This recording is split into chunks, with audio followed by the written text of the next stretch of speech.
Can everybody hear me okay? Yes. Okay, well, first, thanks to Mark. Thanks for having me here. I know it's been a bit of a on and off again thing, but it's great to be here and a great turnout. It really is. Can you understand my accent all right? I have a genuine southern accent, all right? A real southern accent. So look, I've always wanted to come to Chattanooga all my life. I've heard the Chattanooga Choo-Choo song, and it's been great to get here. Last night, my girlfriend Tracy and I had a great steak, probably the best steak I've had in years, at a restaurant downtown in Chattanooga. So that makes it memorable from that point alone. But I love the South. What they say about Southern hospitality is really true. I get treated really well here. I put on lots of weight, and I enjoy coming here, I have to say. Thanks, Tracy. So this is mainly the Chattanooga Tea Party, but I understand there's people from other groups as well here. Okay, well, thanks for coming. So this is the last speech of my tour. I've been here for 90 days. I come here for 90 days at a time. I always say if I stay for 91, I'll get a free cell phone, healthcare, a whole lot. So I'm tempted to try it. But I've been here 90 days now, started in August in Colorado, been all over from Florida to Texas to Virginia to Oklahoma. And as my last speech tonight, I'm going to give you both barrels. So I'll give you everything that I've got, and I hope you find it interesting. So the first thing I'll have to say is, the first question people always ask me is, why should I care? Why do I care about the politics of the United States? Well, I'd say there are two basic reasons. The first is simple gratitude. My country was only saved in World War II by the huge sacrifice of your fathers and uncles and grandfathers at the battles of Guadalcanal and the Coral Sea and Midway. And that memory is strong with me today. Now, the second reason is related, but it's a little more selfish. Ronald Reagan had it right. This is the last best hope for mankind. If freedom fails in the United States of America, if you lose your constitution and your liberty and your economy and your military superiority, the bad guys of this planet will carve it up amongst themselves.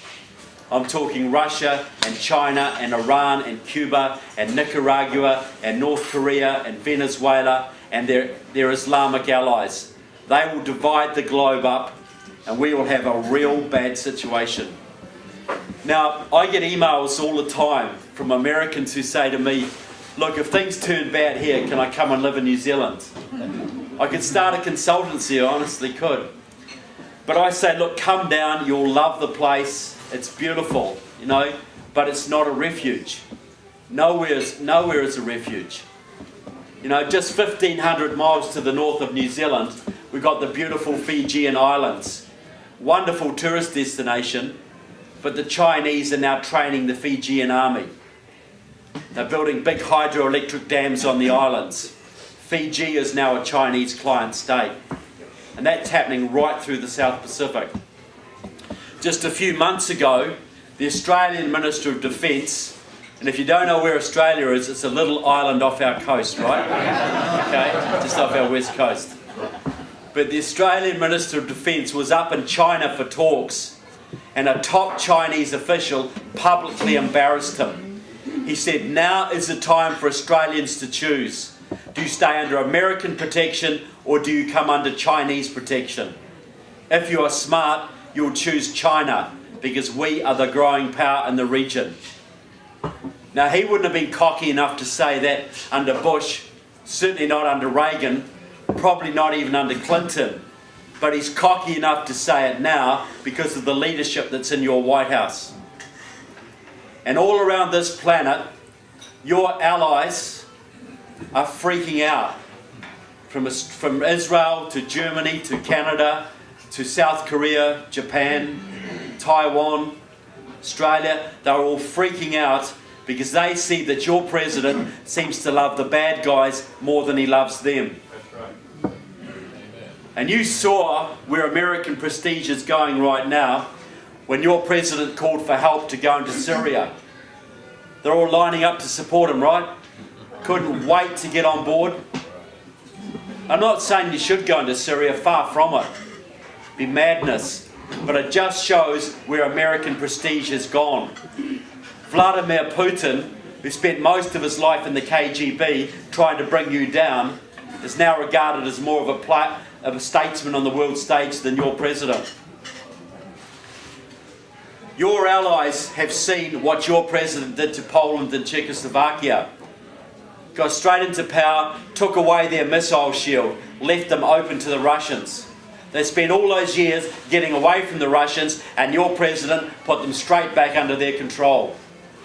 They've seen what he did to Georgia, betrayed them to the Russians. They've seen what he's doing now to Israel. Israel has no friends left in the Middle East now because of the meddling of your president. And they may be forced to take desperate measures to defend themselves, and those measures could put us into World War III. Japan, which was never supposed to rearm after World War II, is now rearming. And that does not please us in Australia and New Zealand, I can tell you. But I can't blame them, because they can't trust your president to protect them from North Korea and China. So you have a president that cries peace all the time, has a Nobel Peace Prize in his trophy cabinet, and is leading us into war. And it's a war that the good guys may not win. So that's serious, folks. So every Westerner, everybody who loves liberty, has a very powerful vested interest in America staying strong and prosperous and militarily powerful. Because how America goes, we all go. You go down, we go down. You go up, we can go up. It's very, very important. Now, my new book is called, pretty provocative title. It's The Enemies Within, Communists, Socialists and Progressives in the US Congress. Now, my first book was Obama and the Enemies Within, all about Barack Obama's communist ties. And that's 700 pages, folks. And I've got a few of them there, but I'll tell you what, I got real sick of lugging that around the country. Pretty heavy, eh? More like a phone book than a book. And I vowed that the next book would be smaller. But it's actually got more pages, because those bloody commies just kept on coming. The deeper I dug, the more I found. And I've been 5 years round obscure libraries all over your country, in South Central LA, little communist libraries in New York, all over, digging up the evidence, and it's all there. 700 pages, 80 pages of footnotes. Bill O'Reilly said of my book the other night, he hasn't seen a better research book for a long time. So, the book is really about the two big secrets of modern communism. And there are two of them. The first is this, and I think they borrowed it off the devil, because we all understand that the cleverest thing the devil ever did was to convince people he doesn't exist. What have the communists done in the last 20 years, folks? They don't exist, right? And if they do, they're no longer a threat. Why worry? But it ain't true. The other big threat of the other big secret of modern communism is the ability of a tiny Marxist-Leninist party to get their policies implemented as the law of the land in their country. So what I mean by that, less than 20,000 Marxists in your country are able to dictate the legislative process, the laws that rule you for over 300 million people. That's a very small tail wagging a very big dog. Now, a lot of people scoff at that and they say that's a bit exaggerated. Because, you know, like when these communists stand for public office, which they still do occasionally, they'll get sort of 79 votes or 129 votes or something. And people laugh at them.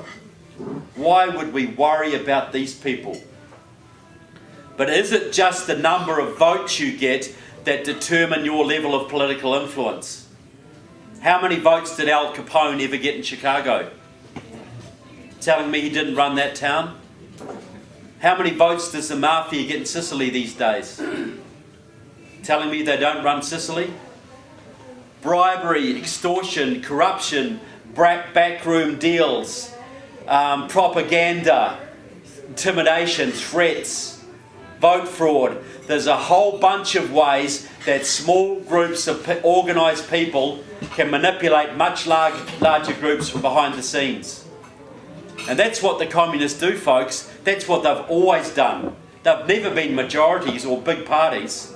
Less than 2,000 Bolsheviks took over Russia in 1917, a country at the time of 140 million people. Less than 2,000 of them. But they have the science of Leninism on their side. Marxism might be a failure, but Leninism has been hugely successful, because Leninism is the science of taking power and holding power. Very, very successful. So, the way that it's done in this country and most Western countries is through the labour movement. And you were very lucky in America for a long time, and you're lucky in this state because you're right to work. But you're very lucky for a long time because your AFL-CIO was led by hardcore anti-communists like Lane Kirkland and George Meany. Whatever their faults were, they kept the Reds out of the unions. But things changed in 1995 because that was the year that your largest Marxist group, Democratic Socialists of America, communist group despite its name, that was the year that they took over the AFL-CIO. They kicked out Lane Kirkland and they put their member, John Sweeney, in as president. And now their protege, Richard Trumka, is doing the job for them. First thing Sweeney did when he took over was to abolish the anti-communist clause from the AFL-CIO's constitution. And the Marxists came flooding back. They now control AFSCME, SEIU, AFT, NEA, anything with an alphabet after it, they run it. The AFL-CIO itself is theirs, lock, stock and barrel. So what does that give them? It's only about 10 or 11% of the US workforce. But think about this, people. How many Democrats in this country at any level, elected officials, get elected without labour union support? Hardly any, if any. They need the unions for manpower, for money, for get out the vote, putting up yard signs, vote fraud, you name it. It's all the unions. Now if they give you your job, and you know that, when they come to you with demands, what do?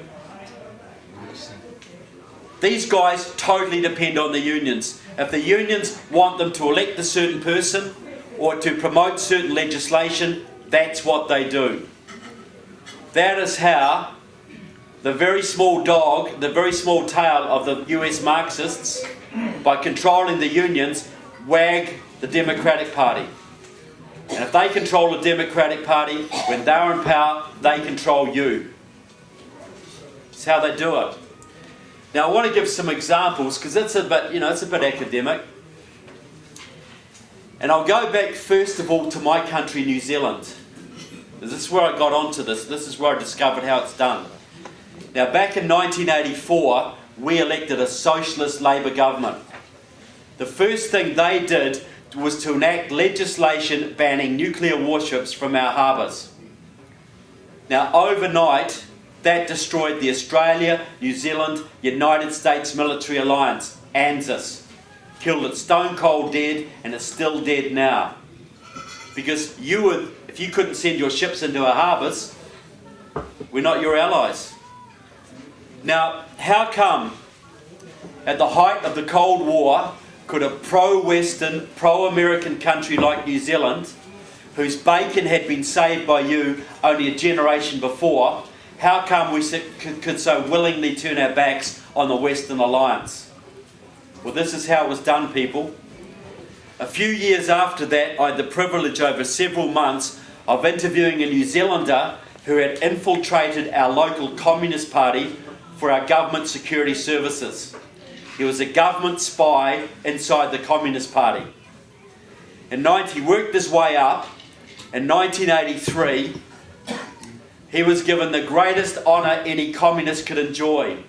He was sent to Moscow to train at Lenin's Institute for Higher Learning and Leningradsky Prospect. 3 other comrades went with him, genuine comrades. Now this was not a small place, folks. This was 6,500 students at any one time. Many of them on 7-year courses, some of them with one-to-one tutelage. This was the training academy of the future world communist leadership. People from virtually every country. They were all taught Russian history to build loyalty to Moscow. They were taught trade union building. They were taught espionage techniques. And they were taught racial agitation. But they were also taught, especially the Western comrades, and this was the most important thing, they were taught how to take Moscow's policies back to their own country, and by using the labour movement and the peace movement and even the churches to turn Moscow's policies into their own government's policies. And they did this countless times all over the world. So this was the time of the massive anti-nuclear marches through Europe. Hundreds of thousands of people were marching through Rome and Berlin and Paris on a regular basis with huge ban the bomb banners, get America out of Europe, disband NATO, no nukes, hundreds of thousands of people.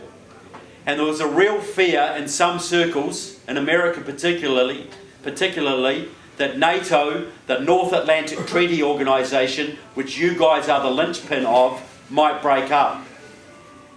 A real worry. And of course the Soviets were funding all of this and directing it because they wanted to bring down NATO. That would give them control of Europe.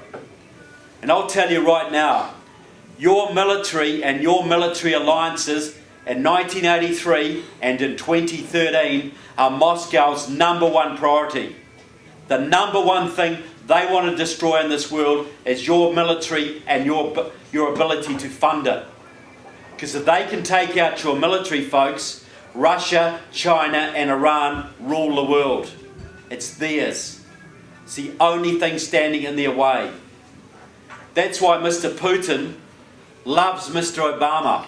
Despite this little spat over Syria, he loves him.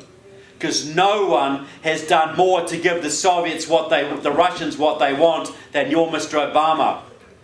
He's done more damage to your military in 4 years than most standing armies could do in a lifetime. Firing experienced generals, cancelling whole weapon systems, destroying the morale in the military with his gay policy. He wants to take your nuclear arsenal down to 265 nukes. 0 if he could. The Russians alone have more than 6,000 that we know about. And they always stick to their arms agreements, don't they? We can trust the Russians, can't we? We disarm, they'll do it too, right?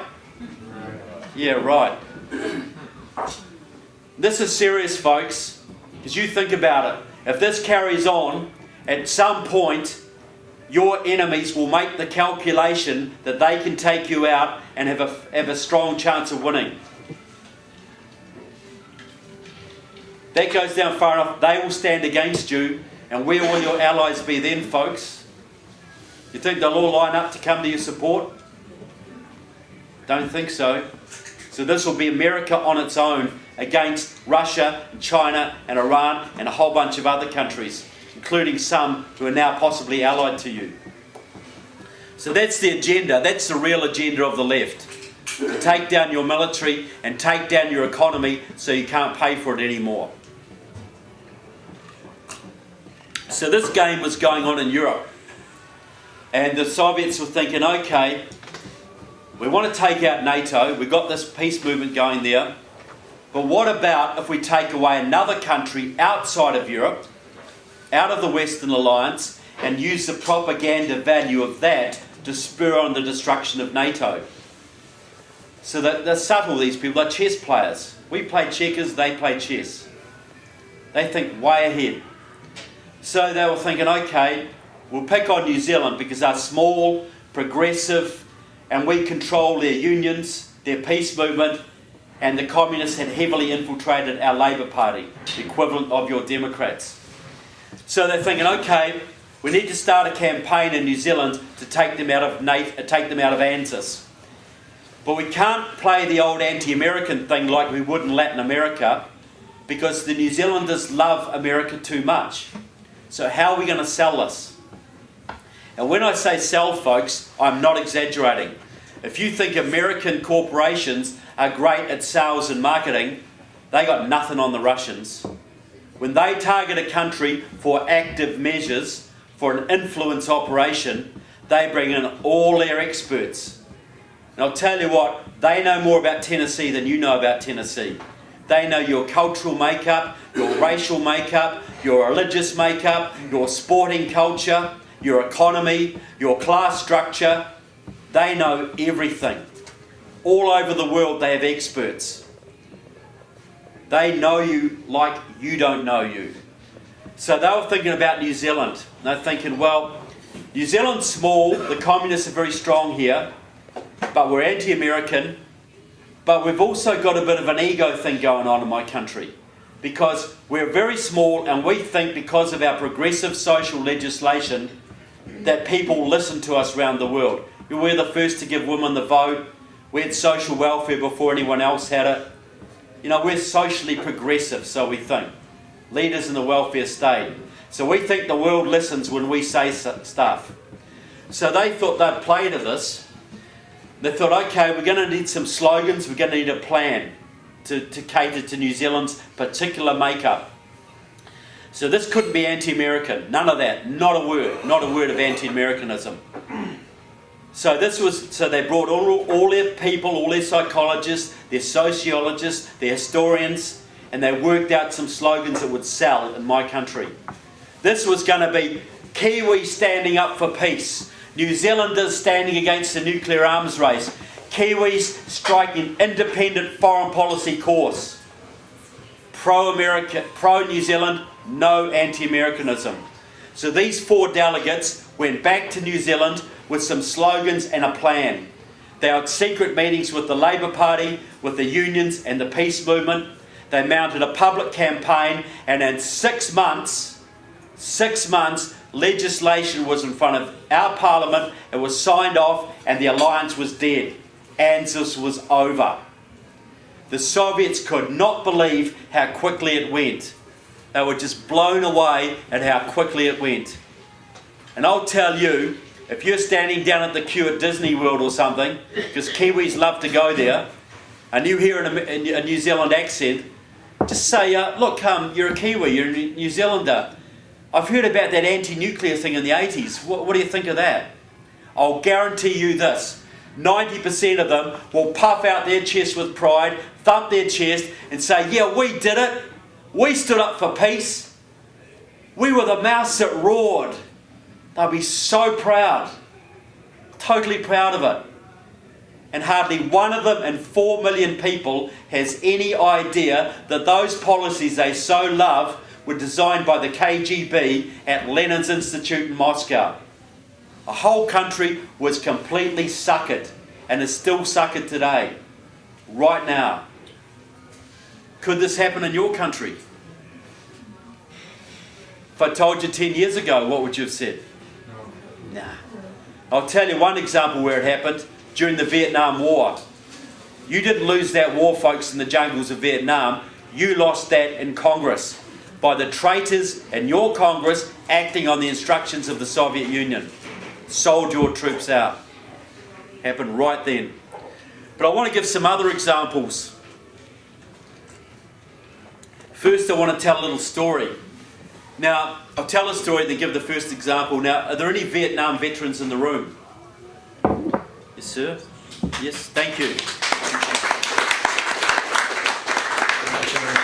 I knew there would be some here. I was sure there would be. I'll tell this little story. It might make some people a little bit angry, this one.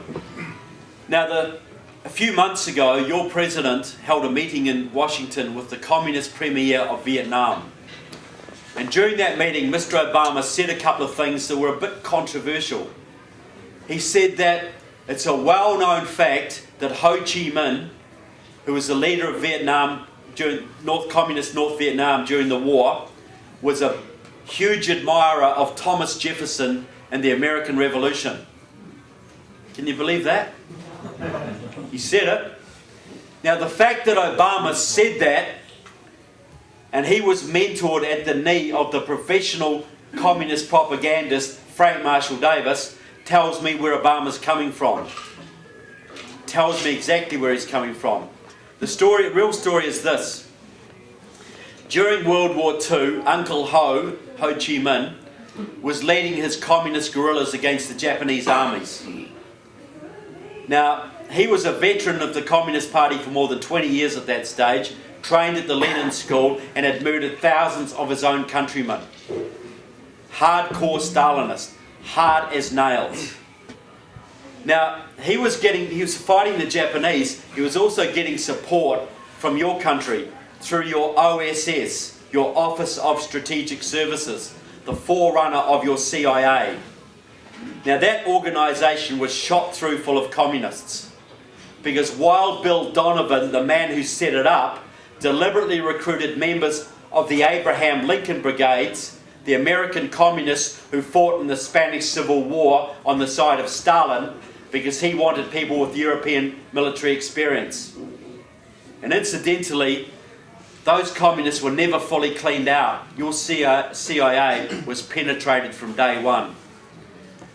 But also note that those communists didn't fight in Spain as the Karl Marx Brigade or the Vladimir Lenin Brigade. They were the Abraham Lincoln Brigade. Just as the communists had an Abraham Lincoln School in Chicago where Frank Marshall Davis taught, and they had a Jefferson School in New York. They love to hide their revolution under your political icons. They love to hide their purposes. Your president does it often. So, Uncle Ho and the OSS got rid of the Japanese. They retreated out of Vietnam.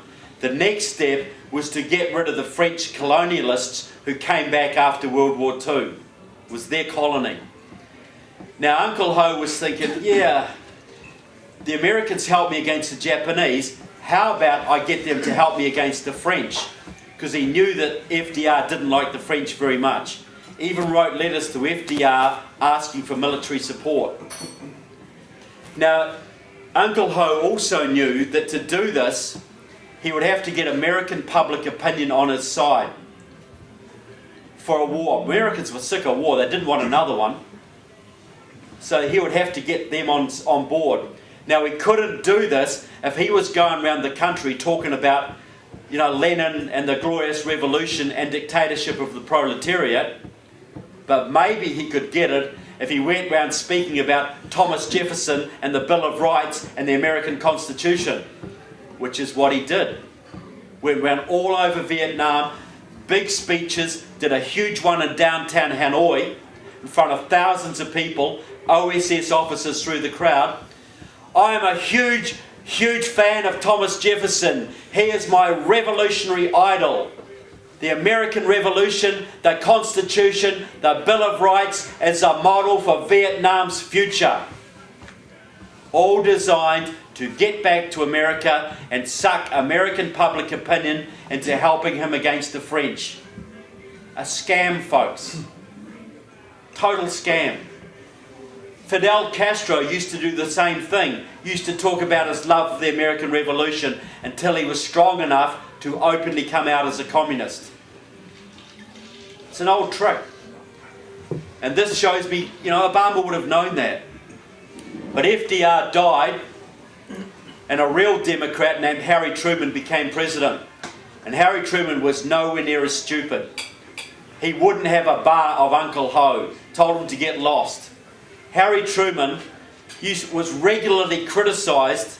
Frank Marshall Davis used to write articles about Harry Truman all the time in his little communist publication in Hawaii, calling Harry Truman a fascist and a dictator because he stood against Stalin. Hated him. In those days, as you well know in the South, Democrats were often more conservative than the Republicans were. It wasn't the Republicans who set up the House Un-American Activities Committee. to go after the communists, it was the Democrats that did it. The Democrats. And it's a real shame that a lot of today's modern Democrats, who are normal, loyal Americans, don't realise that they're not voting for not voting for Harry Truman and JFK anymore. Both of those guys would probably be in the Tea Party if they're here now. That's how far the Democrats have shifted. Now, Obama also made another statement during that meeting that I thought was actually more important. He said it's now time for Americans to get on board with repairing the damage done during the Vietnam War. In other words, you have to send your money to Vietnam to repair the damage done by bombing and Agent Orange. There's a little communist group in your country called the Committees of Correspondence for Democracy and Socialism. But they're a communist group, split off from the Communist Party USA, 300 members strong, that's all. Their most famous member is Angela Davis, you know, the big afro, the murder charges back in the 70s, hardcore. Their favourite country is Vietnam. They're always sending delegations over there to study Vietnamese market socialism. They love the country. A few years ago, they set up a little front group called the Vietnam Agent Orange Responsibility Campaign. Now, the purpose of this group is to lobby your Congress to get your country to pay reparations to Vietnam for the damage your troops did there with Agent Orange. Now, reparations. I'm a bit old-fashioned, but I thought reparations, what the bad guys are supposed to pay to the good guys, right? So how come your country is supposed to be paying reparations for the damage done fighting off an invasion by communist North Vietnam? You're paying the bad guys here, folks. How does that work? Now, this campaign has got a lot of steam up. They even got that great patriot, Charlie Sheen, to narrate a documentary for them. They've been lobbying your Congress. They've been bringing delegations over from Vietnam on a regular basis to lobby your Congress and your Senate. They've even brought a little girl, I've got pictures in my book, a little girl with no legs in a wheelchair in front of your Congress. Look at this poor girl. Her father was a soldier. She was deformed because of Agent Orange. We have to do something about this. We have to set this right. All designed to get your congressman to open your checkbook. They've got several congressmen and senators on board in this campaign.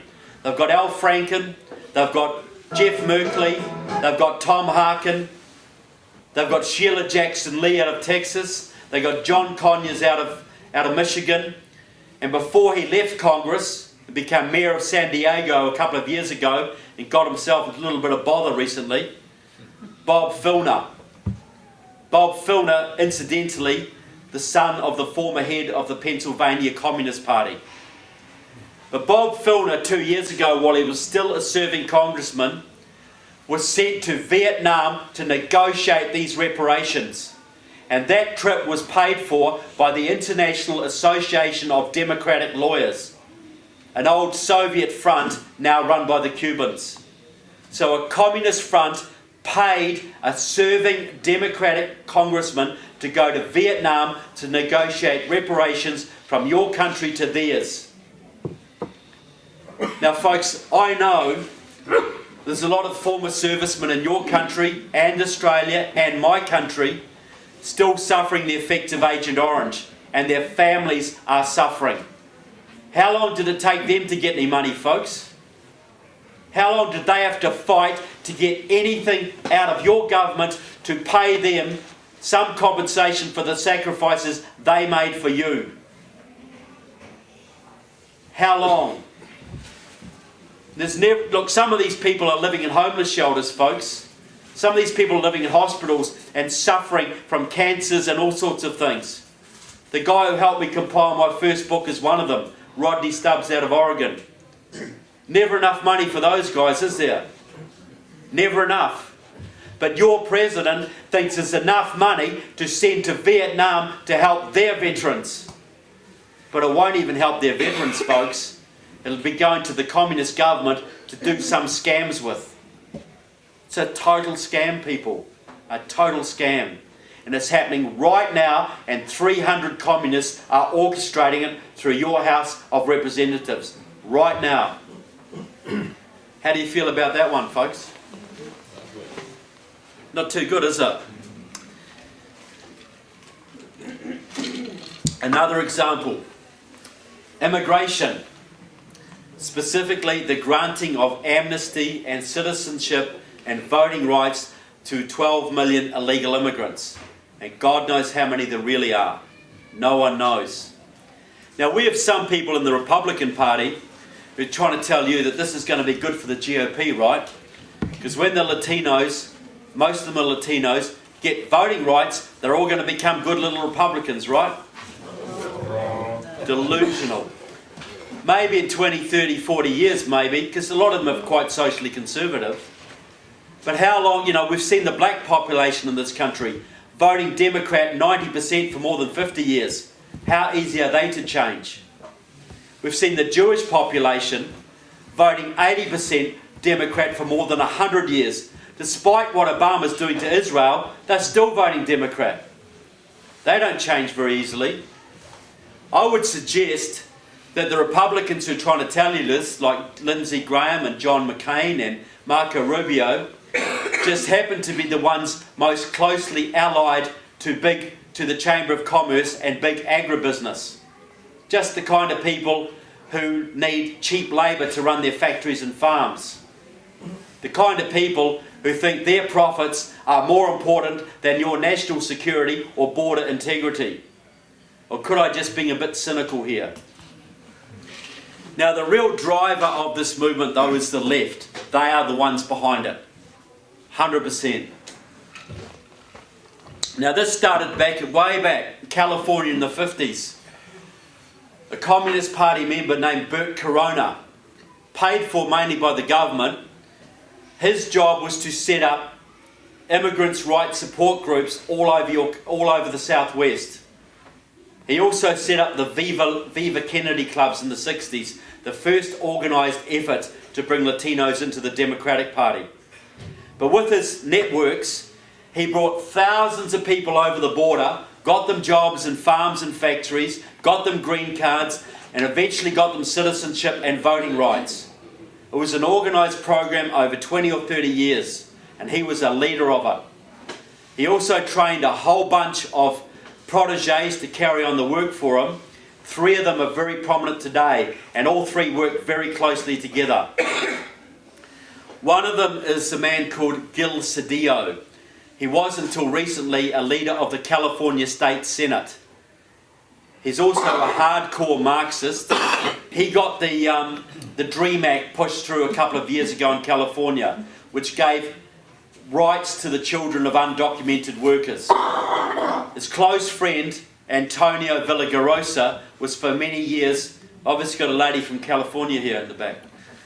You? No, okay. Just a minute, okay, you would understand, yep. Antonio Villagrosa, until recently the mayor of Los Angeles, another hardcore Marxist. He used to go down to Cuba as a young man, cutting sugarcane for Castro. Went with the Vince Ramos Brigades, which was set up by the Communist Party USA and the Weather Underground terrorist organisation. Villagrosa made Los Angeles into a sanctuary city. He forbade the LAPD from enforcing immigration laws. And the illegals flooded in, changed the entire demographics of that city and the entire state. All deliberate, folks. The third person in this little group is Maria Elena Durazo, currently the leader of the California Labour Movement, probably the most powerful woman in that state. Another Marxist. She started and has supervised over the last 15 years the huge Latino voter registration drives and get out the vote efforts that have added hundreds of thousands of Latinos to the California electoral rolls. Hundreds of thousands of them. And the impact of that has been very marked. California was once a reddish purple state. Now it's solidly blue. Even Orange County, once the most conservative region, my girlfriend Tracy grew up there, she will tell you, one of the most conservative regions in the United States is now purple. California's gone to the Democrats, folks, and it was all done on Latino immigration. The importance of this is this. Your most populous state has the most electoral college votes. Now they're firmly in the hands of the Democrats. That's very important in presidential election time. We'll go now to Arizona. The most successful politician to come out of that state in decades died last year, and I guarantee you never heard of him. A man called Lorenzo Torres. He was the head of the Communist Party USA's Latino Commission. And his job was to do much like Corona did, was to set up illegal immigrants support networks through the entire Southwest, from Texas to New Mexico, Nevada, Colorado, Arizona. And he got thousands of them across, got them signed up for voting, registered the whole lot. He also led all the campaigns in recent years against any crackdown on illegal immigration. He led the big campaign against SB 70 in Arizona a couple of years ago, and thankfully at least he failed on that one. He also set up the movement in Tucson and Phoenix, which has given Arizona 3 Communist Party affiliated representatives in your House. One of the most reddest states in the Union, one of the most libertarian, has 3 Communist Party supporters in your House of Representatives. Raul Grijalva, Ed Pastor, and the freshman Kirsten Sinema. All 3 Communist Party supporters, all documented in the book. That was Lorenzo Torres. Now, Eliseo Medina, man, I really want to talk about. You would have seen him on TV in recent times in this purple shirt, I guarantee it. He was until a month ago the leader of the executive vice president of the SEIU union, the largest union in your country and the one with the biggest Latino membership. He is the man driving the immigration rights movement right now. He pushed the bill that went before your Senate and was passed, and he's been organising union members to rally outside the offices of Republican congressmen over the last 3 months to get them to pass a bill through your House this session. It's his #1 priority. Medina works very closely with Raul Grijalva and also with Luis Gutierrez, the rep from Illinois, who's been driving this through the House. Gutierrez is a former member of the pro-Cuban Marxist-Leninist Puerto Rican Socialist Party. They're all Marxists in this, folks. Medina is a card-carrying member of Democratic Socialists of America, your largest Marxist group. He's a supporter of the Communist Party USA and a former member of Obama's Latino Advisory Committee. Now, to prove a little point, I'll ask a question. Which organisation in this country 20 years ago was leading the charge against illegal immigration? Which organisation was constantly lobbying your Congress to increase penalties for any employer caught employing illegal aliens? The unions, the AFL-CIO. Nobody wanted to close the borders more than them, folks. Hardcore. 2013, which organisation is now leading the charge to legalise illegal immigrants? The unions, AFL-CIO. Why the change, people? Why was it bad? Because they understood back then that illegal immigrants were unfair competition for unionised workers. They would drive wages and conditions down. Very logical. So what's changed? What changed was what I talked about in 1995. That was the year that Democratic Socialists of America took over the AFL-CIO. At that point, it stopped being an organisation representing the interests of workers and became an organisation promoting socialist revolution. And illegal immigrants are not very good for unionised workers, but they're great for socialist revolution. And your AFL-CIO is quite happy to sell out the wages and conditions of its own members because the revolution comes first. And it's not easy to get union members, folks, to vote against their own interests. But that's what Aliso Medina did. He drove this. He campaigned for several years. And remember, he's a DSA member, Democratic Socialists of America member himself. He got them at the big convention in 2000 in Louisiana to reverse their policy from anti-illegal immigrant to pro-illegal immigrant. He did it. So why does he want it? What's such a big deal about it? Some people say, oh, for more union members. That's a small part of it. Yes, it is. But the real thing is this. Medina let the cat out of the bag 2 years ago in Washington, D.C. I've got him on tape. It's all in the book.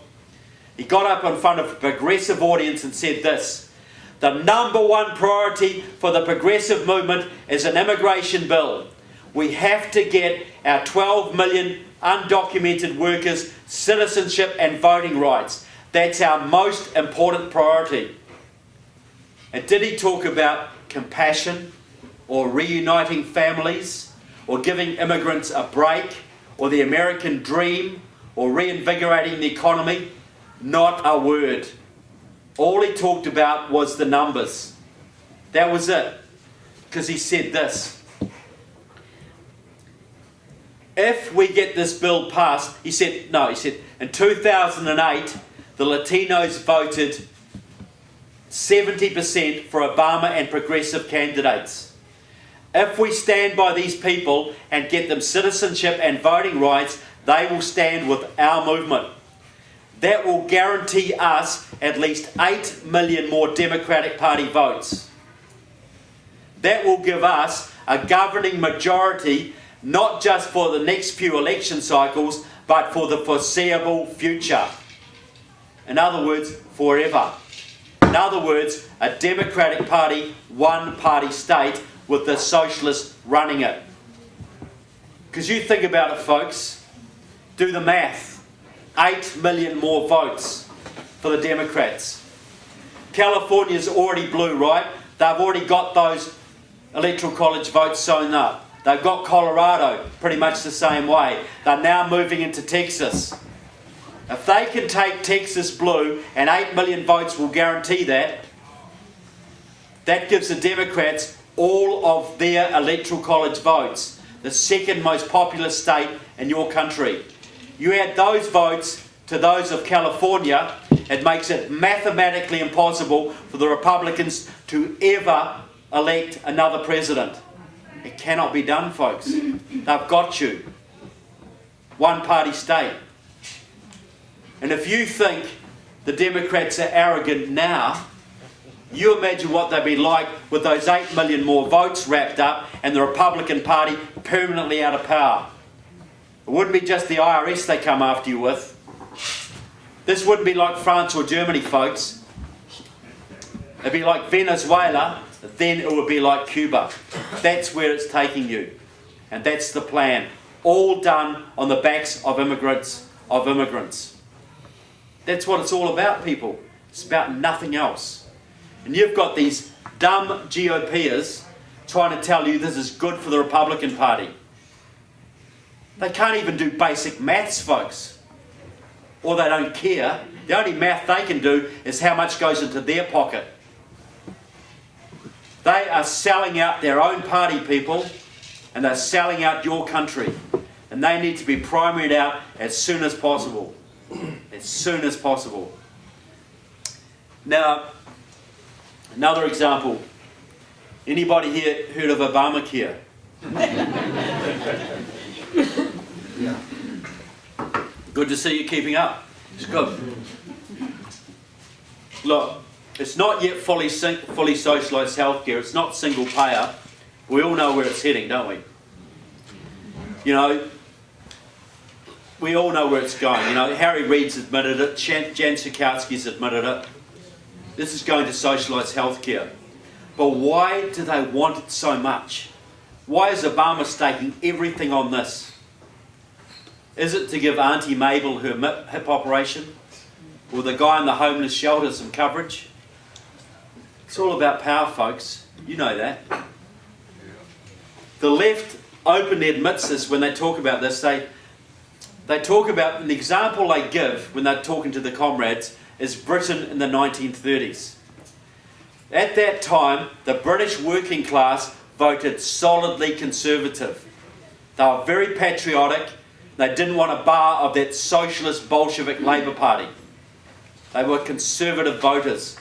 But in 1946, a very war-weary, beaten-down Britain accepted the Beveridge Report, the introduction of the National Health Service, socialised medicine. They wanted security, folks. They'd had the war, they had the depression, they wanted security and handouts. And they got them. Now, within 10 years, that shifted the loyalty of the British working class to the Socialist Labour Party. And it's never shifted since. Now, you think about it. If the only thing you have is socialised healthcare, look, and I see, look, these Republicans who say, let's not fight Obamacare, let's let it go through, and when it screws up and people see how bad it is, the people all start voting GOP, right? Delusional. Delusional. When you get handouts, folks, what is what all these handouts done? The black population in this country, they can see what handouts have done to them. They were voting Republican because of it, are they? They just put their hand out for more. They get free medicine, folks. They won't start voting GOP. They'll start voting for the party who gives it to them. No? Look, and I talk about socialised healthcare. And I come from a country that has it, folks. No matter how bad it gets, no matter how bad it is, if that's all you've got, you vote for the party who's going to keep it, not the party who wants to take it away.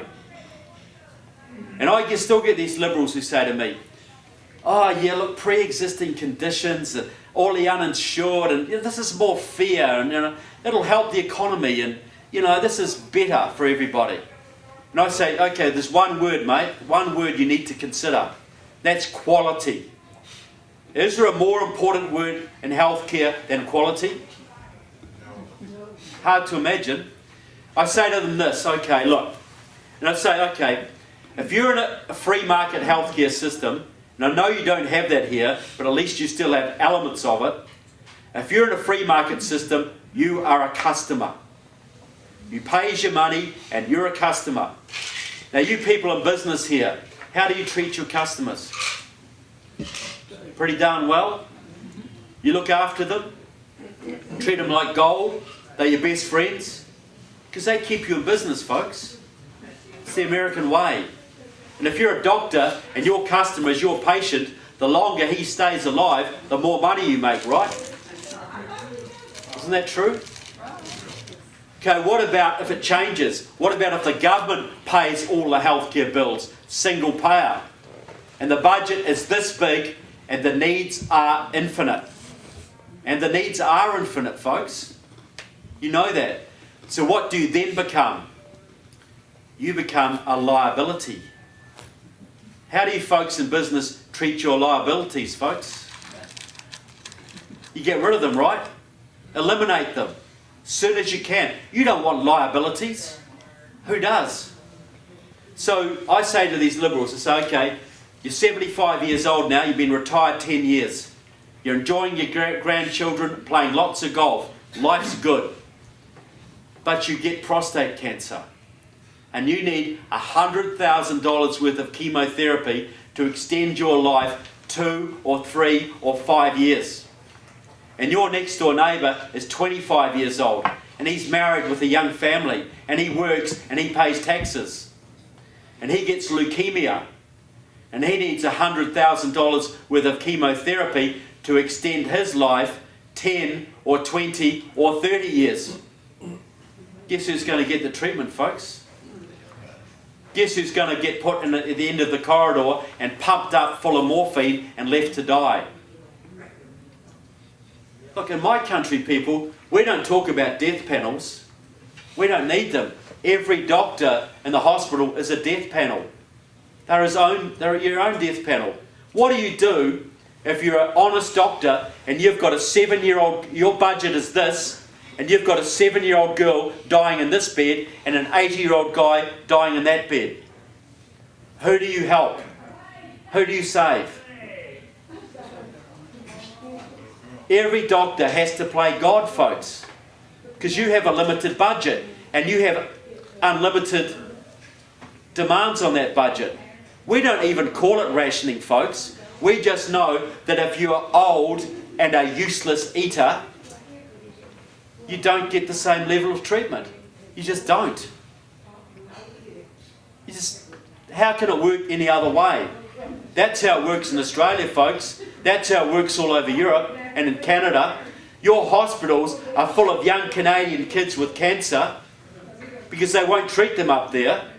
They tell their parents to have a healthy child. But it's going to be different here, right? Because the laws of economics don't apply in this country, right? It's all going to be different. Sorry, folks, it won't be. That's how it's going to be. It cannot be any other way. And that's with the doctors and nurses you've got now. They're leaving in droves now. They don't want to work under this system. Now, the father of the single payer or socialist healthcare movement in this country is a man called Quentin Young. The guy's pushing 90 now. He's a retired physician from Chicago. And I'll tell you this, in my darker moments, I often wish he'd gone to live in Britain 20 years ago, because he wouldn't be with us now probably. But he's been here enjoying your system while he's been trying to wreck it. He's been working on this 50 years now, promoting single payer. He set up Physicians for a National Health Plan, a whole bunch of other organisations, worked with Canadian doctors, worked with the AMA, and he's worked with John Conyers to get single payer legislation in front of your Congress on several occasions. But it's always been voted down. But in 2009, with the Affordable Health Care Act, it all changed. They finally started to make progress. And it's not surprising that the progress came under Mr. Obama, because for many years in Chicago, Quentin Young was Mr. Obama's personal physician. Openly claims credit for indoctrinating Obama into the ideas of socialised healthcare. Claims Obama was a huge fan of single payer when he was an Illinois state senator and nobody listened to him. Quentin Young was a 40-year veteran of the Communist Party USA. In the early 70s, he went to North Vietnam with a delegation of communists to try and get into that country to help their war effort when they were trying to kill your friends in this room. Quentin Young also helped to set up Democratic Socialists of America. 7,000 members strong. They are the movement behind Obamacare. They gave it to you, folks. They've been pushing this 40 years now. They control the unions. They control the Congressional Progressive Caucus, which is 80 members strong in your House. They set that up and they run it today. They've also openly talking in their publications, they're saying Obamacare is going to fail. It's going to fail. But that's great because single payer comes next. Because they know when it fails, guess who's going to get the blame? Is it going to be Obama? It's going to be the insurance companies and the doctors. So we have to get rid of them, right? And make it single payer. That's the plan. It's always been the plan.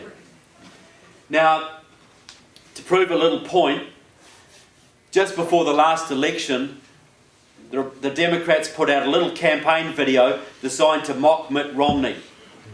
Now, the video said this. It said, "Hey Mitt, guess what? You know how you hate Obamacare? Well, the joke's on you. Because the man who designed Obamacare for us, John McDonough, he was the architect of it, Massachusetts state legislator, Harvard academic. He designed it for us, Mitt. And guess what? He was the man who also designed Romneycare. So we got you."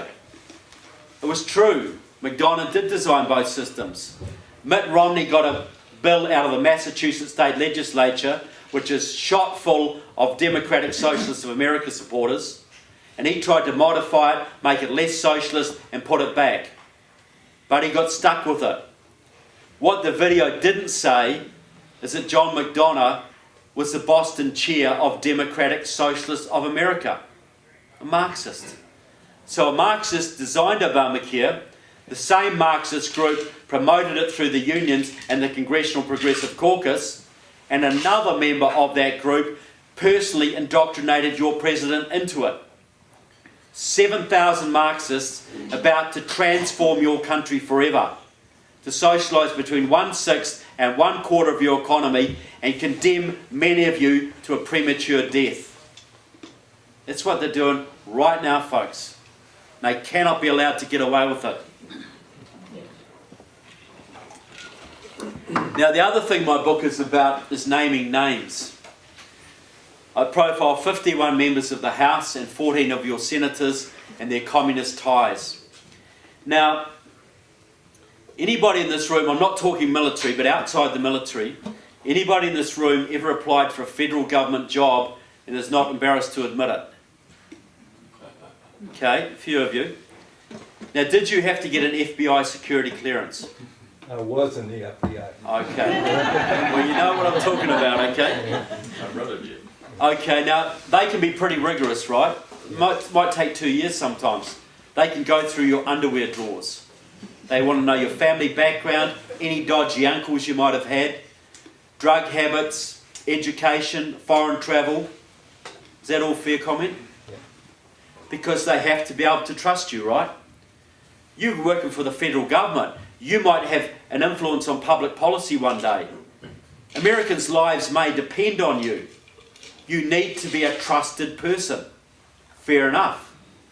What happens if you put on a suit and tie and you stand for Congress or the US Senate and you get elected to the Science and you get serve on the Science and Technology Committee or the Armed Services Committee or the Homeland Security Committee or the Judiciary Committee or even the Intelligence Committee?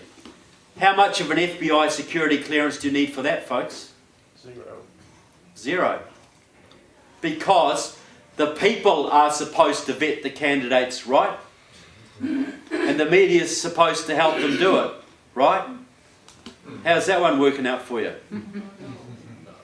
Big success, is it? Look at it this way. Basically, these guys can get in there and get any secrets they want and influence public policy on a national and even an international level, and nobody checks them out. No one. They're trusted.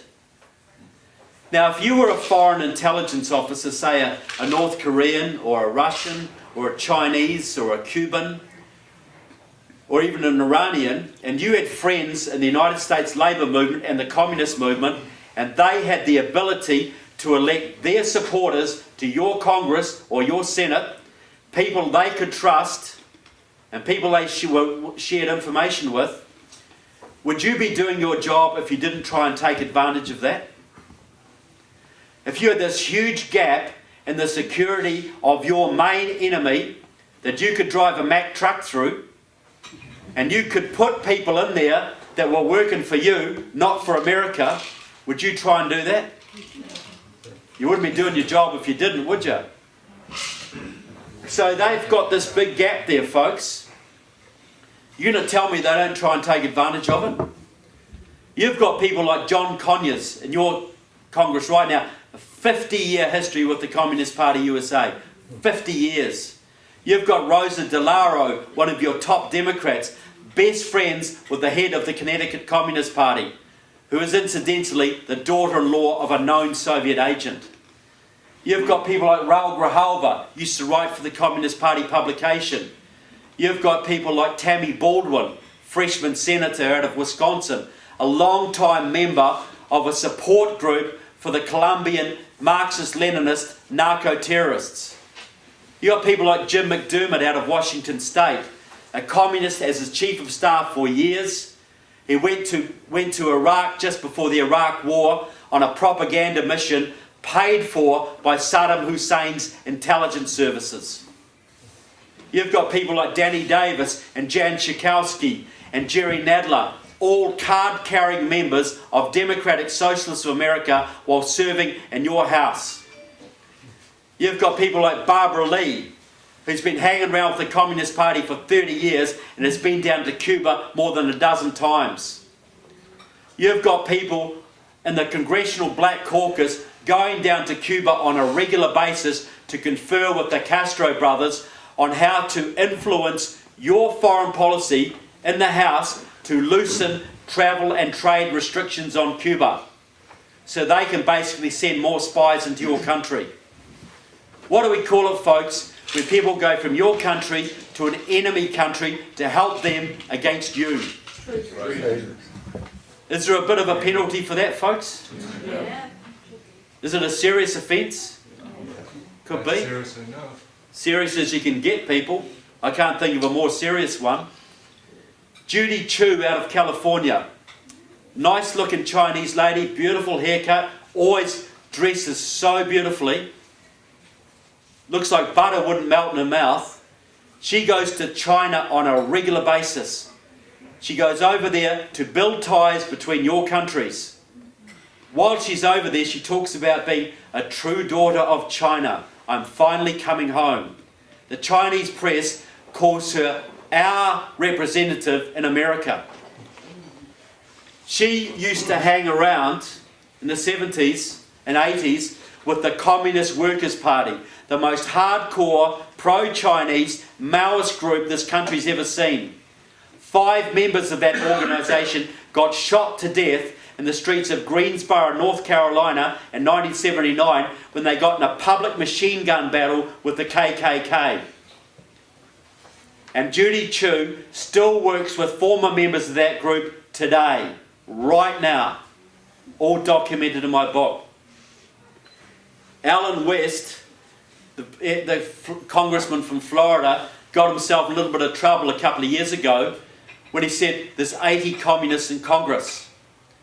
Well, he was a bit loose on the terminology. Most of them don't carry party cards, but he was also way light on the numbers. I'd say there's at least 100 members of your House and 20 members of your Senate, at least, who could not pass a basic security clearance to clean the toilets at any military base in your country. And neither could your president. You all know that one. So you can fix everything else in your country, right? You can fix education and your economy and all this. But if you leave those people in your Congress, where are you going to go? What's more dangerous, folks? A standing army at your gates or a fifth column inside your gates? Which is more dangerous to your republic? And nobody's calling these people out, folks. No one. Till now. But I don't want to depress you folks with any of that or bring you down in any way. Too late now. Am I a bit too late, am I? A little bit too late? It's Saturday night, folks. You should be watching college football, you know. We're having a good time.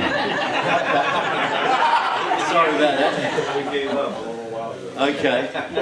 Look. If I thought there was no hope for America, I'd be back in my beautiful New Zealand right now, building bunkers and stocking up on baked beans. Okay? And I'm not mocking prepping, believe me. But I look at it this way. In 2008, the left thought they had a slam dunk. They had the House, they had the Senate, they had their man in the White House.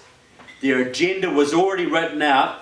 All their ducks were in a row, and they were going to take down Middle America once and for all. All those 60s revolutionaries who've been borrowing through your labour unions and your Democratic Party and your media and your academia, their day had finally come, folks. 40 years of work was going to pay off. It was all there for the taking, and the great Satan was going to get taken down. It was all there, folks. They were breaking out the vodka. But in 2009 and 2010, something miraculous happened. And I don't use that word lightly, people. What was that? You guys. You guys happened. You guys came out of bloody nowhere. You know, you came out of left field, or should I say right field?